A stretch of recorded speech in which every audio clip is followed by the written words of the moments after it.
यार गर्ल, तुम्हारा करियर कोई ऑप्शन नहीं है, ये तुम्हारा हक है। ये कोई अगर चाहो तो कर लो वाली चीज़ नहीं है। ये तुम्हारी पहचान है, तुम्हारी आज़ादी है और तुम्हारे सपनों की वो उड़ान है जिसे कोई दूसरा तय नहीं कर सकता। बचपन से सिखाया गया, शादी पहले सपना बाद में। हर लड़की ने बचपन से ये लाइन सुनी होगी, पढ़ाई कर लो लेकिन अल्टीमेटली तो शादी ही करनी है। या अरे बेटा ज़्यादा एम्बिशियस मत बनो, लड़कों को डर लगता है ऐसी लड़कियों से।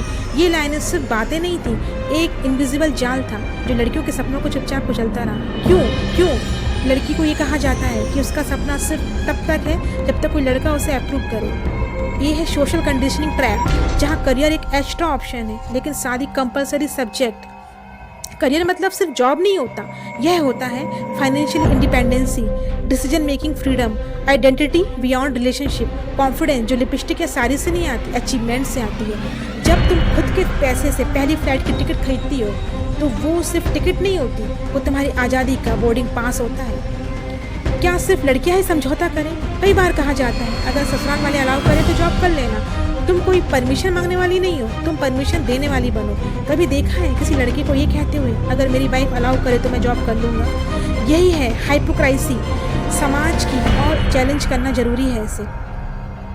कल्पना चावला, इंदिरा नूई, सुधा मूर्ति, इन महिलाओं ने साबित किया करियर कोई लग्जरी नहीं है, ये पॉसिबिलिटीज है, वो भी हर लड़की के लिए। एक लड़की थी जो 5 बहनों में सबसे छोटी थी। सबने कहा तू पढ़ क्या रही है, शादी कर ले। लेकिन वो लड़की आज एक गवर्नमेंट ऑफिसर है और वही रिश्तेदार अब उससे मिलने आते हैं अपॉइंटमेंट लेते हुए। हर लड़की के मन में आता है क्या मैं कर पाऊंगी, क्या अगर मैं असफल हो गई तो? डियर गर्ल, तुम फेल हो सकती हो लेकिन बिना कोशिश किए पीछे मत हटना। ये फेल्यूर नहीं, ये सरेंडर होगा और तुम सरेंडर करने के लिए पैदा नहीं हुई हो। नौकरी तुम्हें ज़रूरत से नहीं काबिलियत से मिलेगी। पैसा कमाना तुम्हारी जिम्मेदारी भी है, ना कि शर्म की बात। शादी तब करो जब तुम चाहो, मजबूरी में नहीं। टॉक्सिक डायलॉग का जवाब ऐसे दो, बेटा लड़की हूँ ज़्यादा ना सोचो। जवाब, सोचने से ही तो उड़ान मिलती है और मैं उड़ना चाहती हूँ। शादी हो गई है तो नौकरी कौन करेगा? जवाब, जैसे तुम शादी के बाद भी जॉब करते हो वैसे भी मैं करूँगी। प्रैक्टिकल टिप्स अगर करियर बनाना चाहती हो तो 10th-12th में ही अपना ऑप्शन चुन लो, अपना गोल सेट कर लो। यूनिवर्सिटी में फ्री रिसोर्सेज से सीखो, इंटरनेट वगैरह, यूट्यूब, उद्यमी, फाइनेंशियल लिटरेसी, पैसों की समझ डेवलप करो, रोल मॉडल देखो, गाइडलाइन लो।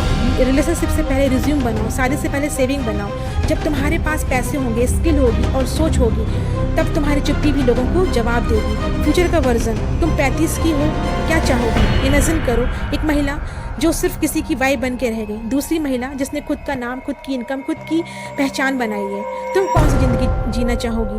डियर गर्ल, शादी एक पार्ट हो सकता है, तुम्हारी लाइफ नहीं, लेकिन करियर तुम्हारा एसेट्स है, तुम्हारी ताकत है, तुम्हारा एश्योरेंस है और उस फ्यूचर का जहाँ तुम खुद अपने डिसीजन लोगी। तुम्हारी पढ़ाई, तुम्हारा सपना, तुम्हारा करियर किसी के हाँ या ना पर डिपेंड नहीं करता, क्योंकि तुम कोई एक्स्ट्रा बर्डन नहीं, तुम एक पॉसिबिलिटीज हो। और याद रखना, जब लड़की खुद खड़ी होती है तभी वो किसी के साथ मजबूती से चल सकती है। ये वीडियो आपको पसंद आई हो तो इसे हर उस लड़की तक पहुंचाओ जो अपने सपनों से कॉम्प्रोमाइज़ कर रही है। लाइक करो, शेयर करो, कमेंट में लिखो मेरा करियर मेरा हक। और याद रखो, तुम सिर्फ किसी की बेटी या बहू नहीं, तुम खुद की पूरी दुनिया हो।